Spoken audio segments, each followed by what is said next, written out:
नमस्कार मित्रों, आज के वीडियो में हम बात करेंगे चंद्रमंगल योग के विषय में। चंद्रमंगल योग कुंडली में एक अच्छा और एक शुभ योग माना जाता है।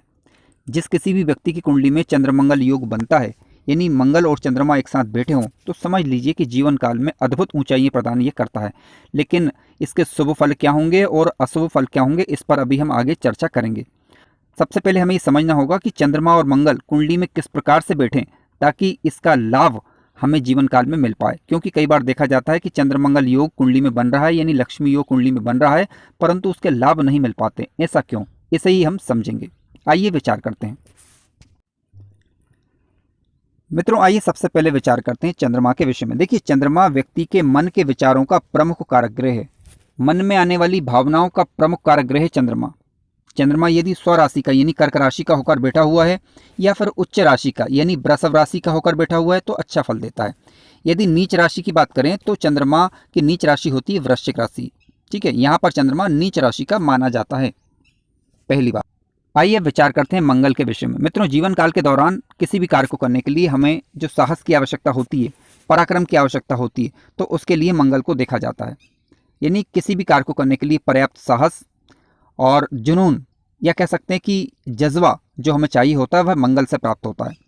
मंगल यदि मेष राशि में या फिर वृश्चिक राशि में बैठा हुआ है, यानी कहीं पर भी मंगल ग्रह बैठा हुआ है, वहां पर 1 नंबर का अंक या 8 नंबर का अंक लिखा है, तो समझ लीजिए कि मंगल स्वराशि का होकर बैठा हुआ है और अच्छे फल देता है।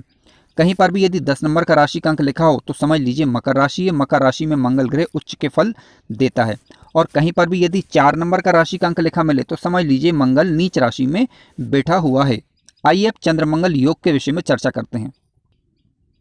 मित्रों, सबसे पहले हम समझेंगे कि चंद्रमंगल की युति किस प्रकार से बने ताकि हमारे लिए लाभकारी हो। ठीक है, क्योंकि अक्सर देखा जाता है कुंडलियों के अंदर कि चंद्रमा और मंगल एक साथ बैठ जाते हैं परंतु उसके लाभ देखने को नहीं मिलते या फिर अशुभ फल देखने को मिलते हैं। ऐसा क्यों?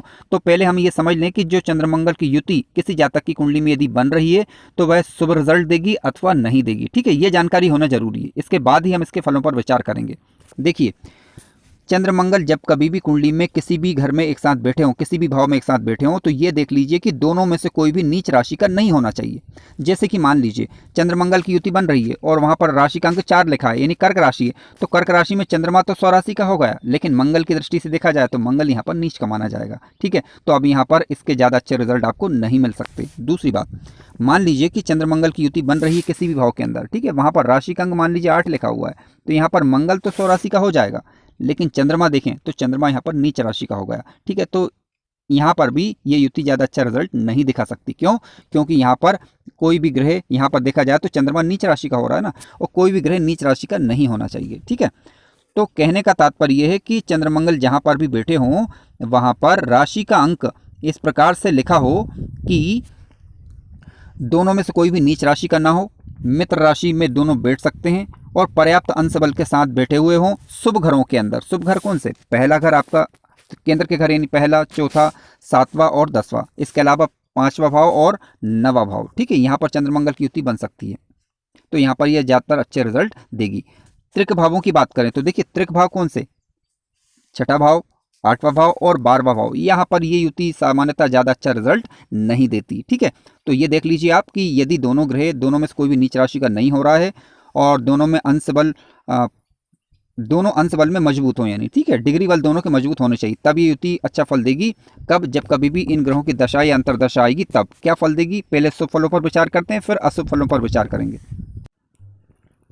मित्रों, आइए अब शुभ फलों पर विचार करते हैं। देखिए, चंद्रमंगल की युति लक्ष्मी योग के नाम से जानी जाती है। जीवन काल में धन संपदा पर्याप्त मात्रा में ये देती है। जब कभी भी चंद्रमा अथवा मंगल की दशा या अंतरदशा आती है तब व्यक्ति को साहसिक बनाती है। व्यक्ति पुरुषार्थ के दम पर अपने जीवन काल के दौरान तरक्की अर्जित करता है। ये इसका सबसे अच्छा रिजल्ट है। यानी जो धन आएगा आपके पास वो पुरुषार्थ से ही आएगा, लेकिन किए हुए कार्य का लाभ ये चंद्रमंगल युति व्यक्ति को देती है। हमें केवल इतना देख लेना कि चंद्रमा अथवा मंगल की लग्न से यदि मित्रता हो जाती है तो काफ़ी अच्छे और सकारात्मक रिजल्ट देखने को मिलते हैं। ये युति जब कभी भी केंद्र के घरों में और त्रिकोण के घर में बनती है तो ज़्यादा अच्छा और श्रेष्ठ रिजल्ट ये देती है। यानी कहने का तात्पर्य है कि व्यक्ति पुरुषार्थी बनता है इस युति के द्वारा। आइए विचार करते हैं कि यदि ये युति बुरा प्रभाव दे रही है तब किस प्रकार का फल दे सकती है।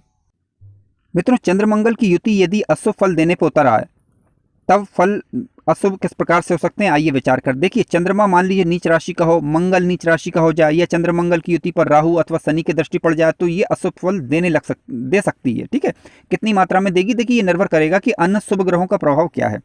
तो फल किस प्रकार से हो सकते हैं, देखिए फल ये होगा कि व्यक्ति उग्र किस्म का हो सकता है, फिर जल्दबाज हो सकता है ऐसा व्यक्ति, क्योंकि मंगल फिर व्यक्ति को जल्दबाज यहाँ पर बनाते हैं।